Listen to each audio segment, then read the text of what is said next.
Hey guys, the Common Man here. So today I've got two knives in front of me. These are the Hinderer XM-18. I've got the 3.5 inch and the 3-inch. So my goal with the video today is to help you guys maybe try to decide which size is right for you, the 3.5 and the 3-inch. I know when I decided I was going to purchase a Hinderer XM-18, I was going back and forth quite a bit about which size, the 3.5 or the 3-inch. I didn't really quite understand the difference between them, I guess, because I'd never had them in hand. And sometimes when you're looking at videos, looking at pictures, it can be hard to determine what's the difference in size and which one's right for me.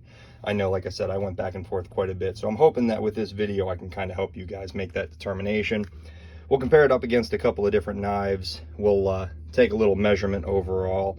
You guys can look up the specs on these knives. They're everywhere. So, you know, if you want to get those specific measurements and details, I just highly recommend you just go on you can go on Hinderer's website or find them really on any forum. You can get all the details.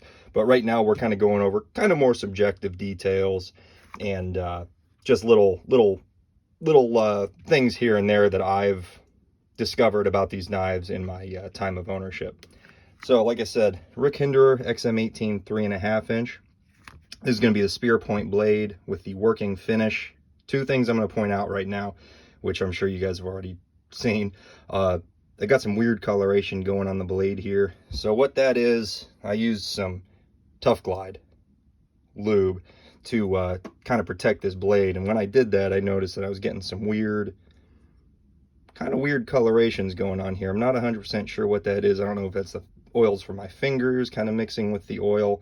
I'm not really sure. And then the other thing, which is something I'm going to talk about a little bit later in the video, you can see I've actually got a little bit of corrosion going on here. And I say a little bit, that's actually a considerable amount of corrosion. I'm going to talk about that, and I think that has to do with this particular finish of the knife. And both of these, and I'm sorry, actually no, this knife is running S45 VN. The 3-inch is going to be an M390. You can see there's some differences in the knives, but yeah, so we'll go ahead and get started with the blade. I guess we'll just start with that. So the 3.5 inch, you can see it's got a, we'll get a measurement here so we can get an actual. So you can see we are pretty much, yeah, a little bit under 3.5 inches. The 3-inch, we're just a hair under 3 inches. I don't know how exactly accurate this is, but that gives you a rough idea. We'll do overall, I guess, since we've got this out. 3.5 inch, we're looking at 8 1/8, right about from the tip of the blade to the back of the scale. And then the 3-inch, we're looking at 7 inches, pretty much 7 inches even. So about 1 1/8 inch difference between these two knives. So it's actually a considerable difference. You can see when we line these up, that's a pretty big difference in size overall. But yeah, we'll go ahead and talk about the blades. So like I said, this is going to be in the S45 VN. This is going to be the spear point. It's going to have it's a flat grind, but it doesn't go all the way up, you can see. So this is actually, it's not particularly thin behind the edge. I'd say it's maybe average. It's not thick, it's not thin, right about average. It cuts pretty good. I don't think it's necessarily tuned for perfect sliciness. And that's kind of a big difference between these two blades, is that this is the slicer grind, and this is going to have a flat grind that carries some kind of at an angle here, you can see. But it's not quite a full flat, but it comes up pretty high on the blade, and it is considerably thinner behind the edge. And you can see the blade stock thickness is pretty different as well. The 3-inch is going to be considerably thinner, 3.5 quite a bit thicker. So that's definitely going to change the sliciness of these two blades and what they could be used for, or what they could be good for. You probably could assume that with the different size of these knives, and then also the different grind, but I figured I'd cover that real quick. And then another thing that you notice right off the bat is that the 3-inch does not have the forward choil. The 3.5 inch does. It works well on the 3.5 inch. You've got just enough room in that choil to put your pointer finger in. I'm a huge fan of forward choils. I generally would prefer a knife with a forward choil over a knife without a forward choil.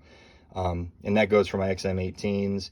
However, this 3-inch, I'm under the impression if it had a forward choil, I think it would be just a hair too small for your finger to fit up in there, just because of the, you can see, if they were to downsize that blade from the 3-inch to the 3-inch, or I'm sorry, from the 3.5 to the 3-inch, if that choil was to the same proportions, I just think it would be too small. Now, I've not held a 3-inch with the forward choil, so I guess I can't say 100% sure, but it seems like the 3-inch without the forward choil is probably the way to go. And what's really cool is that the 3-inch without the forward choil, you actually get almost the exact same, pull these up, you get almost the exact same, it's hard to tell there, exact same cutting edge length. So you get a much smaller knife with pretty much the same amount of cutting edge, and that's pretty impressive. Again, you're missing that forward choil, which I'm under the impression may not be so useful, but you're getting a lot of cutting edge there, which is really, really cool. Also, these are different finishes. Like I said, this is going to be the working finish. This is going to be the stonewash finish. So a little bit different look there. And I guess since we're on that, we'll go ahead and talk about it. So this isn't a difference between the 3.5 inch and the 3-inch. This is going to be a difference in just the blade finishes. I do believe that this corrosion here, and I'm going to make I think I'm going to do a full in-depth review of this knife here, and we'll talk about the details, how this all happened. But just in short, just after a couple of days of carrying this knife, 2 days, and honestly most of that carry time was in my pocket during a road trip. I was driving from Maryland to PA. When I got to my destination a couple hours after, I pulled my knife out of my pocket to use it, and I noticed right away there was a ton of corrosion right up here. And I was just devastated because I hadn't had this knife for very long, and it was the first time really carrying it for any amount of time. So to see that corrosion was really upsetting. And I'm under the impression it's because of the, that's just a little nick. I'm under the impression it's because of the finish, the working finish, because it's a little bit more of a rougher surface. I think it's going to just trap any bit of moisture, any bit of, salt, anything. If you've got any sweat in your pocket, it's going to trap that, capture it, and allow it to actually corrode that material. Whereas the stonewash finish here is smoother. It's got a lot more gloss to it, which means that it doesn't have as many kind of nooks and crannies in the surface of the blade itself. So that moisture, I think, is just going to kind of roll right off of it. So that's my understanding, and that's my guess as to why this is happening. Now, I did reach out to Rick Hinderer on their website. They have yet to get back to me with a possible solution or any suggestions. But like I said, I did contact them to see if there's anything we can do about that. But for right now, I'm just kind of lubing it up. And that's also why I haven't worked to remove it. I wanted to take a good picture for them to see what's going on there. So I do plan on cleaning this up, trying to get rid of that, and then giving a really good coat of oil. It's a bummer, though, because I really love this knife. So it's kind of upsetting when you buy a nice knife like this, fall in love with it, and then you realize, oh my gosh, every time I carry it, it's going to get rusty. So that's upsetting. Anyway, we'll move on to the handle here. So you can see the handle size is pretty big. Pretty big difference between the two. The 3-inch, you can hold it back here and you've got plenty of room for your fingers. You've got a full 4-finger grip without even utilizing the forward choil, and you could fit a whole other finger right here. So that's quite roomy, really nice, and the ergonomics are just incredible. I love the ergonomics of this knife, whether you're holding back here behind the flipper, or if you're choking up on it, putting the pointer finger up in that choil. Tons of room, incredible ergonomics. The angle of the blade is just right, where you can use it very naturally.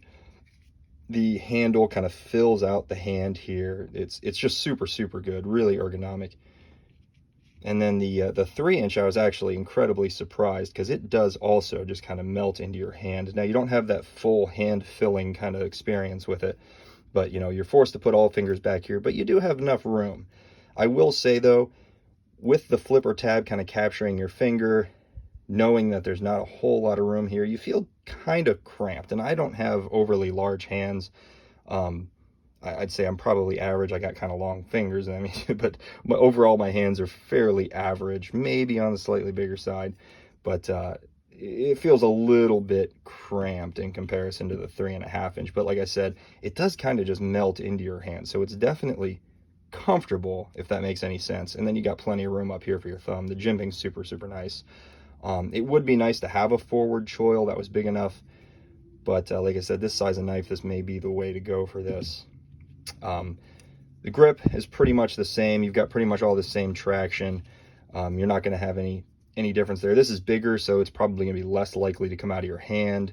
So that's something to consider. But overall, you know, the grippiness of the handles is pretty much the same. You're not going to see a big difference there.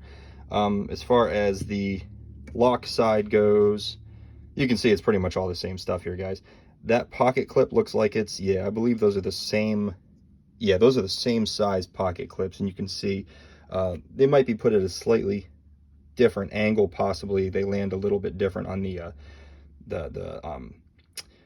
what do you call, the lock stop here, the slide, or I'm sorry, the stop insert, whatever you want to call that. It lands a little bit different on there, so the angle might be a little bit different, but it doesn't affect the way that it sits in your hand. It's not a hot spot. It doesn't press anywhere into your fingers necessarily. Pretty comfortable in the 3-inch.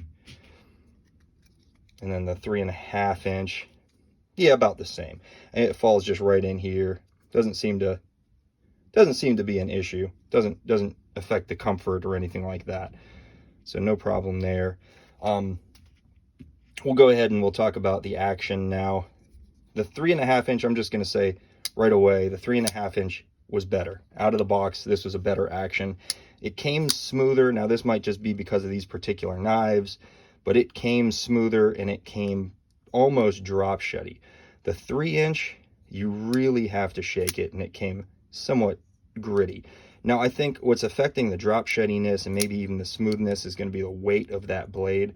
The 3-inch is obviously going to be a lighter blade, so it's not going to have as much weight pulling down on it, allowing it to drop shut. Whereas the 3.5 inch, it's got a lot of weight to it, so it just more or less falls down. And again, it's buttery smooth, and they're both on the bearings, so it was kind of interesting, you know, and especially with the working finish, you'd think that this might come a little bit rougher in the action department, and it didn't. I was very very surprised by that. And again, that might be these particular knives, but it was kind of interesting. Overall, you know, I'm very happy. This is broken in to where, you know, a lot of that smoothness is starting to come into play. It's getting a lot smoother, a lot nicer to work with, but still definitely not drop shutty. You really got to shake it to get down. But anyway, I mean, pretty good action, but the 3.5 definitely has the win over it. And like I said, the weight of the blade, I think, has something to do with that. So if you like that drop shuttiness, I would say the 3.5 is probably the way to go, unless you can really get this thing smoothed out. So overall, when I got these two knives, like I said, I had a hard time picking between the 3.5 and the 3-inch. When I got the 3.5 inch, I was actually surprised because it is a relatively big knife. I was surprised how manageable and how pocketable it felt. Like I said, it's a big knife, and just for comparison, as I drop my knife. Okay, just for comparison, the Spyderco Shaman here, you can see they're basically the same size knife, but without a doubt, in my opinion, the XM-18 feels more manageable. It almost feels smaller, which is kind of interesting because you can see nothing about it is really smaller. The Shaman just feels like a big old hefty knife, and I think a lot of it is because of the height of the blade. But I was surprised. And then also when you're getting this quality of a knife, I think sometimes you're okay with a little bit more knife. You're kind of willing to deal with a little bit more knife. But it really didn't feel too, you know, overly large. Whereas when I got the XM-18 3-inch, I was actually surprised how small this felt. Now, this isn't far off of a size knife that I would normally prefer. For instance, we're going to put it up against the Spyderco Para 3.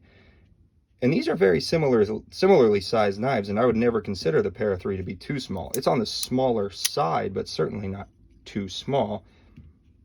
Now, the XM-18 3-inch, to me, for some reason, and I don't know if it's because of the room on the handle or what, it does feel just a little small. So if you want a knife that's, you know, not on the small side, more on the average to maybe even a little bit larger side, this may not be the size for you. You may be wanting the 3.5 inch. And we'll just go ahead and pull a couple more knives in here for some size comparison. So there's the Spyderco Para 3, Demco 80-20.5. You can see 80-20.5 also probably more in line with the 3-inch, a little bit bigger. And we'll try another one here.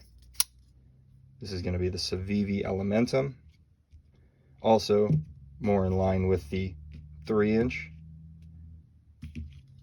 And the Civivi Elementum, in my opinion, is a little bit of a smaller knife, a little bit on the small side for me. Let's see if we can get one more that you guys might be familiar with. Benchmade 940. 940 is a little bit more on the side of the XM 3.5. So again, if this is kind of the size knife, 3.5 inches may be the way to go. And then one more knife. This is the biggest knife I have in my collection.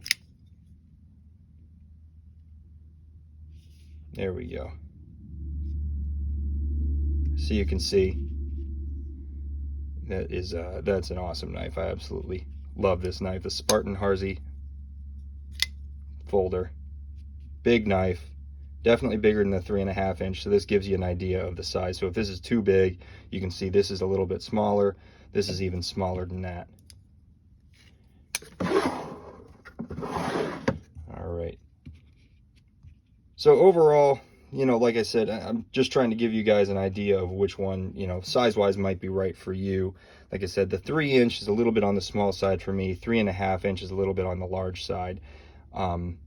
So to be honest with you guys, this 3-inch doesn't have much of a purpose in my collection. I don't really carry it because it's a little bit on the small side. It's not necessarily a knife that I would carry as like a dress knife. I generally would carry my Spyderco Spy Opera. I'm also looking at possibly picking up a Chris Reeves, maybe a Sabenza, and using that as my kind of fancier carry knife. So I do believe I'm possibly going to be parting ways with the Hinderer 3-inch, but the 3.5 inch is definitely going to be sticking around, and I'm hoping I can figure out a proper lubricant to keep this rust from coming back, because this is going to be a regular carry for me. All the other alternatives, I'm considering possibly picking up a stonewash finish 3.5 inch, because I absolutely love the 3.5 inch, but that rust is really bumming me out. A knife that I absolutely love that I can't really carry. Anyway, that's besides the point. So hopefully this knife review or knife comparison was useful for you guys. I hope it could help you decide which one you may be leaning towards. So if you liked the video, leave a like. Any comments, anything you'd like to add between these two knives to help other people decide which one, please leave comments. I'm always happy to see those. And if you want to see more of my videos, consider subscribing. Thanks. Bye-bye.